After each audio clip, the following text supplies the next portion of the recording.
Okay. Okay.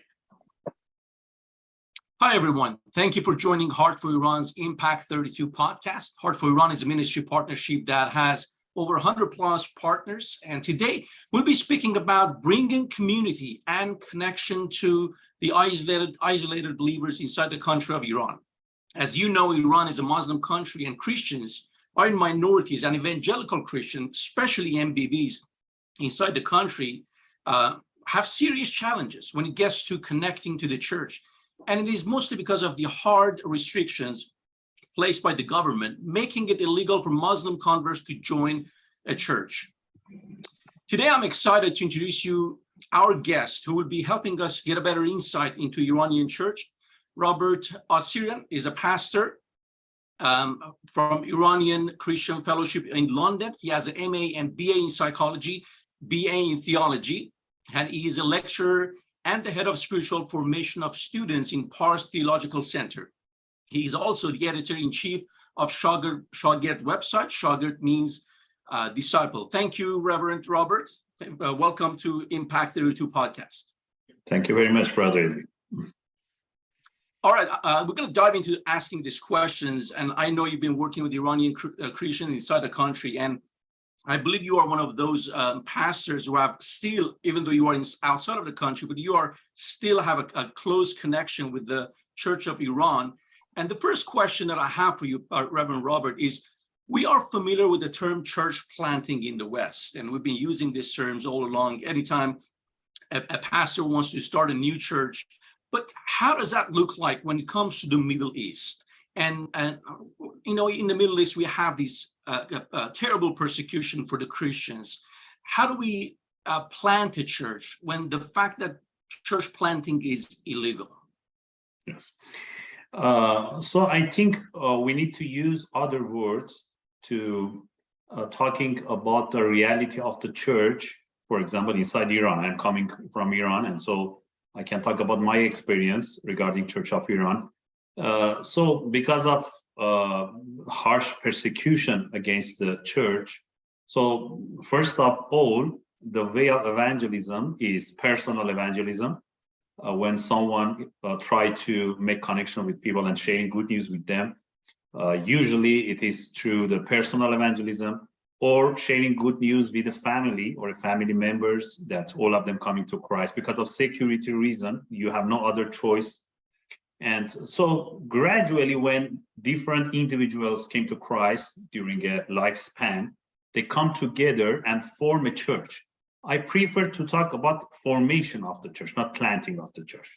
You have different individuals which are living in different places, and then gradually the pastor, evangelists bring them together and started a fellowship between them. So it is the formation of a fellowship, formation of a church, which usually that churches are very small size, maybe 5 or 6 people, maximum 10 people. So I prefer to use church formation. It's formed in a very organic way, in a very natural way. And because it is something which is invisible, you're not planting something which is visible.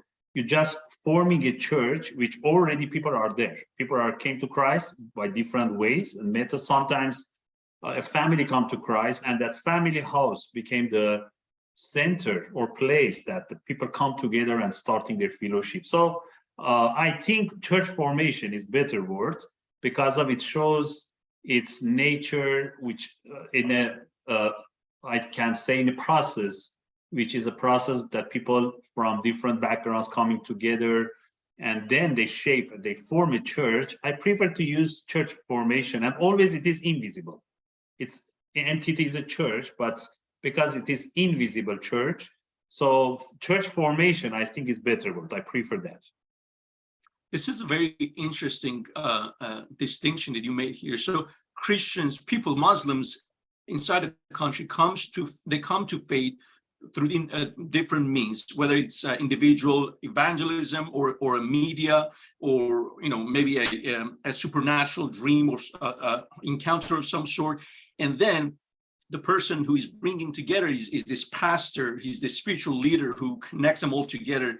in a different forms. If it is in an underground house church or a family gathering, it does not have the formal church feature as we know in the West, but it has all biblical elements of a church. They get together and worship. This is very interesting, very good insight of how church forms inside the country. Are you seeing a need for discipleship curriculum in the underground church, this church that gets formed and localized in a place?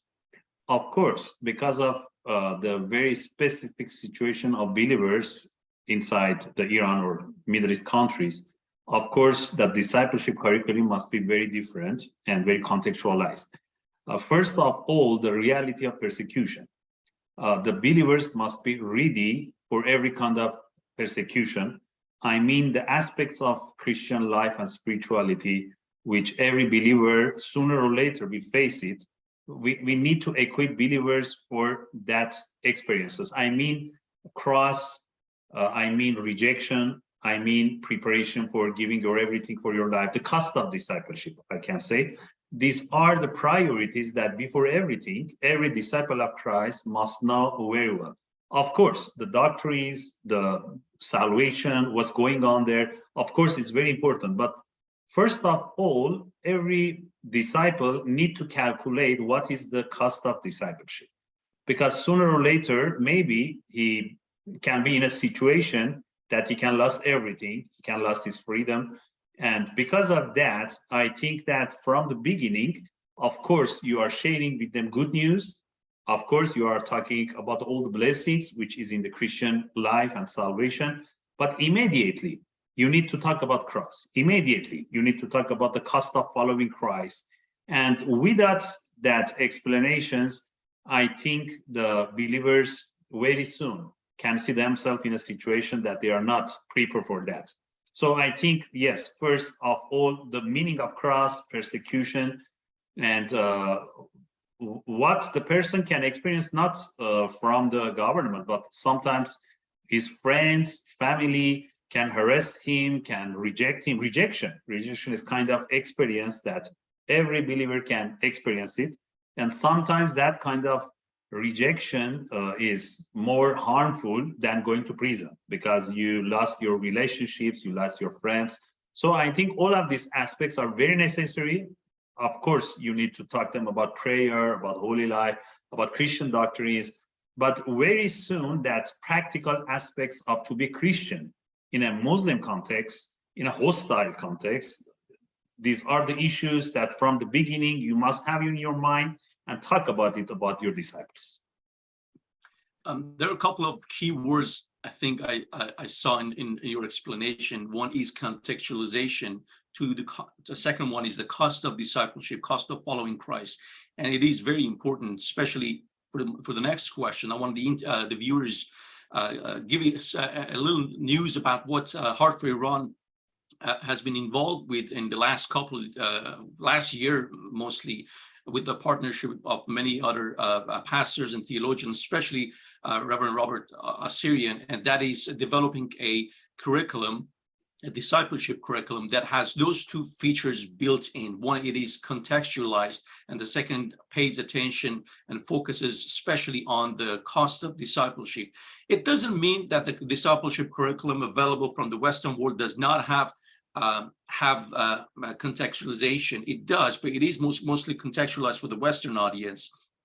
Now we need the content that is paying more attention not only to the main doctrines that is in the Bible, which you mentioned as like Christ, salvation, and all that, but also brings in focus things that is much more relevant for Iranians inside the country, like cost of discipleship. We do not talk much about cost of discipleship in the West. Whenever we talk about cost of discipleship, we do not talk about rejection, or we do not talk about imprisonment. But when it comes to the Christians inside the country, those are the first immediate experiences they may have. They either get imprisoned if the government finds out about their newfound faith, or they get rejected by their family, and those are impacting experiences that can alter someone's life. So how did this new contextualized discipleship curriculum that we titled it alphabet of Christianity come about? What is the purpose behind it? In addition to the aspects that we talked about, persecution, cost of discipleship, and these kind of things, also the approach of the book is in a way that when someone from Iranian and Islamic background coming to Christ, usually because of their Islamic background, they have specific kind of questions, specific kind of problems. And the book tried to address, first of all, the issues which most of all are important for people from Muslim background, like Trinity, like divinity of Christ, like Bible, because in Islamic context, they claimed that Bible is not the Bible that Christians now have is not authentic Bible. And so the questions are kind of questions which for every Iranian and someone from Muslim background, these kind of questions are very important. So the approach is first addressing this kind of issue, and then arguing about this issue in a way which is more convincing for a Muslim in a very single language, and also using cultural concepts and I can say different way of expressions which is familiar for an Iranian. And when someone heard or read about this kind of communicating about Christianity, feel itself in home and understand what's going on. So there are some also cultural sensitivities. There are some issues that for Iranians is very relevant and important, but for a Westerner is something which is not at all important. So all of these sensitivities, cultural issues, and the way that a Muslim look at Christianity, all of these are considered in this book. And in addition, all of these try to give a general view about the Christian that in first glance, you understand what is the essence of Christianity. What is that kerygma? In theology, we say kerygma, the main message of the Christianity and the New Testament. So kerygma is there, but after that also the practical aspects of Christian life, discipleship, how you communicate with others, the meaning of church, family, because for a Muslim also family sometimes have another meaning, but in Christianity we look at family in a different way. So all of these also practical aspects of Christian life in this book are considered, and the approach is in a way that for an Iranian, this book be a book that after reading it, it can come to conclusion that am I ready to accept Christianity or not? It's a very interesting conversation, and I like our Western audience pay a little bit more attention to this, because this is not something that we really need to discuss when it comes to contextualization in the West. We have our own churches with our own culture, the work that we are comfortable in, and we do not have to engage with this kind of stuff. But when you're engaging with a Muslim convert and an MBB, all sorts of questions comes, in forefront. You have to engage with it. You should be able to answer it. Let me just give one more example, and it isn't a very interesting one for me. Those Iranians who are born after the revolution, because of the principles and the values of the revolution, one of the things that they have embraced is to look at the Israel country, the Jews, as a nation that they need to get always into enmity with. They are the enemy of the state, they're enemy of the Islam, they're enemy of the Iranian people. And I remember back in the days when I was watching the cartoons and animation from state TV, there were some cartoons that basically portraying Jews as a Muslim-hating a country that are all the time, killing them and getting their freedom from. And we grew up with that mentality. And when these Muslim who comes to faith and becomes a Christian, all of a sudden sees himself in a world of a biblical land that is Israel. He's following a Christ that is a Jew. He's learning teachings from apostles who were Jews. And we constantly are going back to that country, to that land, to that values and all the history. And I want you to understand how hard it may be for a Muslim convert to constantly battle with those structures that he's been taught in the past. And he has to break all those structures and rebuild a new principle, rebuild a new values and a worldview for you to understand how what the Bible teaches and how to engage with it. This is very interesting. And can you explain how this is the first church experience for a new believer? When a new Muslim convert comes to the church, how does he understand the biblical values and the truth, and how does he engage with the church? It is very important that you must be careful to introduce what kind of values and basic principles of faith to the believers. I mean, when you are concentrating on Christ's personality, love, which I think are basic truths of the Bible, it is very important. Sometimes you need to be very careful about some sensitivities which you mentioned. For example, the Jewish background of Christianity. I think it is not necessary that from the beginning you touch these issues. You first need to help people to understand the divinity of Christ, the love of God, the salvation in Christ, the church. And I think that our approach is very important here. Among the evangelicals, there is a big, wide spectrum about their view about, for example, modern day Israel. And as an evangelical, maybe you have a dispensationalist view or Israel field view, or maybe you are in other part of the spectrum. I think it is quite unnecessary to touch these kind of issues. You just need to help people to understand the main doctrines of the Bible and help them to have a personal, deep relationship with Christ. When someone has that personal, deep relationship with Christ and deep spiritual experience and understand the basic truths of the Bible, then in the long term, of course, theologically, he can choose his viewpoint about the Israel, about dispensationalism. I think it's the second, I think it's not very important issue. I mean, and what you mentioned also about the Israel, as you know, in the Quran, Moses is a big prophet. In the Quran, there is a little part about the Jewish. And I think that just talking about the Jewish is not very sensitive. But when you're talking about modern day Israel, when some evangelicals are talking about praying with them, of course, it's a respectful opinion, but you are not obligated to defend a kind of eschatological or theological viewpoint which can endanger the life of a Christian inside country. I think it's an issue that in the long term, every Christian can talk about that. But you as a Christian need to concentrate on a basic and vital truths of the Bible and personal relationship with Jesus Christ. Other things, I think it is better you not touch these sensitive issues as much as possible. As you're explaining this, I see how complex writing such a discipleship curriculum that is contextualized and is sensitive to the questions of an Iranian inside the country can be.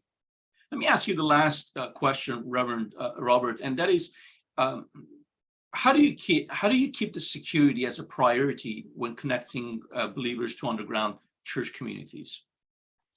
You need to give them some instructions about the Christian life. You must be very careful not endanger their life, and train the leaders who can have their fruitful and effective ministry in the country, and at the same time have a kind of protocols which help them protect themselves to not be a problem with the government. I mean, from the beginning, it is very important to teach people how to relate with each other, how to relate with their pastor, how they have their normal church life, I mean the small group house church daily life, but at the same time, they be silent, they be cautious. For example, when someone evangelized someone and that person come to Christ, it's important that for 6 months, at least 6 months, that person not coming to the house church. And separately, the pastor work with him. And after 6 months, when the pastor come to conclusion that the faith of this person is genuine and authentic, then after that, he can invite that person to the fellowship, to the house church fellowship. So I mean that in every step, you must check every security issue, because otherwise, very soon, the house church life will be finished. So knowing people, not giving the believers much information that who is who. Every person know about himself and know the people who are in the fellowship. But imagine you can take one person to another house church and then another house church. This is very dangerous in the house church context of Iran. And every person is just member of a small group, and he does not know what's going on in other house churches. So I mean that for every believer, the less information make them more secure, and you need to train them in a way that person just thinking about his personal life and his fellowship with this small house church. But when they come to a more wider network of relationships, it is really dangerous. And all of these issues and similar issues are very important. You need to think about them very carefully. Praying for the day that the Christianity is accepted and respected like any other religion inside the country of Iran, and people will come to Christ without any restrictions or persecution. Thank you very much, Reverend Robert Assyrian, for this amazing insight that you brought us about the nature of the church inside the country and how to connect with them, how to plant a church or form a church and help them grow in Christ. I appreciate that. Thank you, brother. And thank you so much for joining us today for Impact 32 podcast. If you feel led to partner with us, please check our website, heartforiran.com. And you can stay connected and updated about what God is doing inside the country of Iran. And thank you again for connecting and joining us today. God bless you.